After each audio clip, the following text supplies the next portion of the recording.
So I had this conversation with some friends of mine the other day, and I figured it would be a good topic to talk about.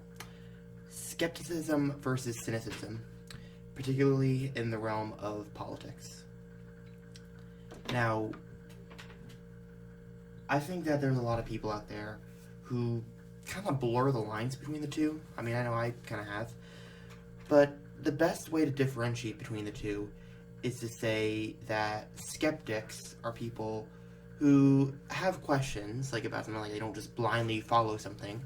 No, like they actually, like genuinely try to be, like they don't want to automatically believe something just because they're told it. They want to actually look at the evidence and see if what they're being told holds a merit or not.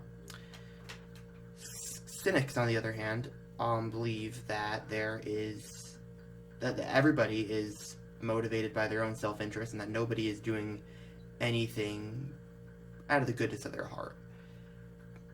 Now, I think in a way that's a little bit of an oversimplification, but it is the best way for me to describe them. Now, where my friend accused me of being a cynic about politics, which, I mean, I'm not saying I am or am not cynical. I'll let you all be the judge of that. But even if I were, could you blame me? I mean, look at the state of our political system. I mean, there are a lot of people who are cynical, probably even more so than me. And honestly, they have a lot of reason to be.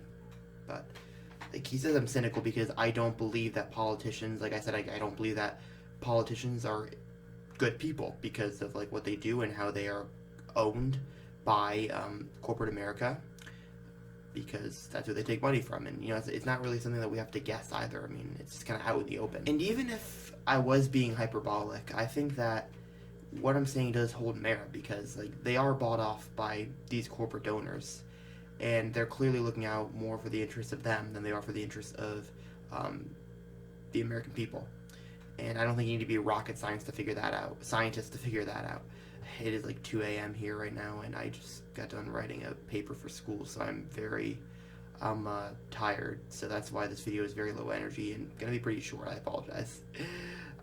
But that's also why my voice is like this. So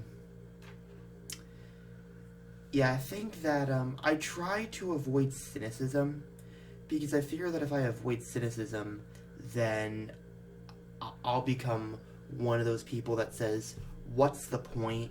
Why even bother trying to change anything in politics? Nothing's gonna ever change.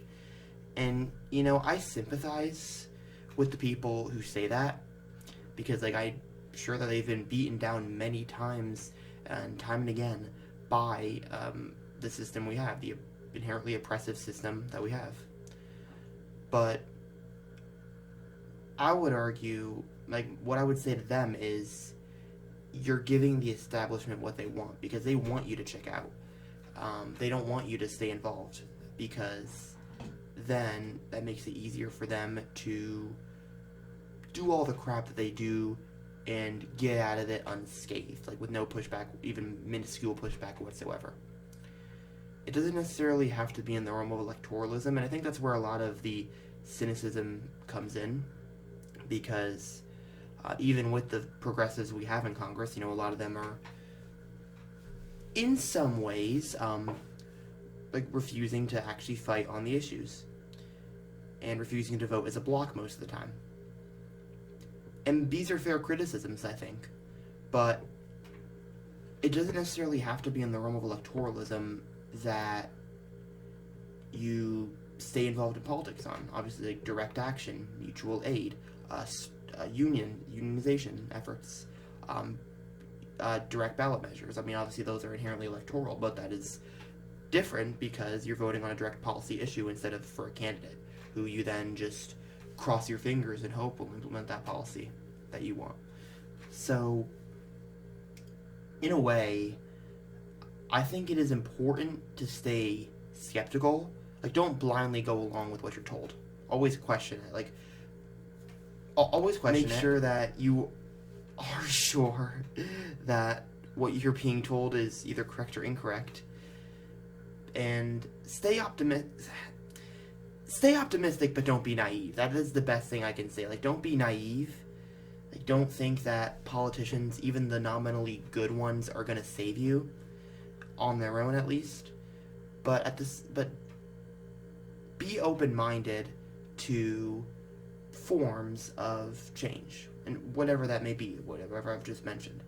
Because I think that it's healthy to be skeptical, but if you turn it into cynicism, I think that it could be detrimental. And again, just because if you're cynical in one area and you don't believe it's a good route to change, that's fine. But like if you're cynical throughout all of politics, then essentially you're in a way giving the establishment what they want. While I can understand where you're coming from, I at the same time would disagree with it. But that's essentially what I'm saying. I know I rambled so much, but that's because I am so tired. I don't know. I said this was going to be short. I've been recording for 7 minutes. We'll see how much I edit out. I don't know, but this is what you get. This is what you get. So thank you so much for watching. If you enjoyed this video, be sure to leave a like, comment, subscribe for more. And I just want to say thank you, everybody, because the last video I posted, it's been doing really well. It's gotten almost 1,000 views in less than 4 days as of when I'm recording this. Like, I did not see that coming. Seriously. That is honestly kind of incredible. So thank you very much for that. If you want to check out more Kawa's Mind episodes, you can click right here. If you want to check out my latest video, there it is. And I will see everybody on Friday. Peace out.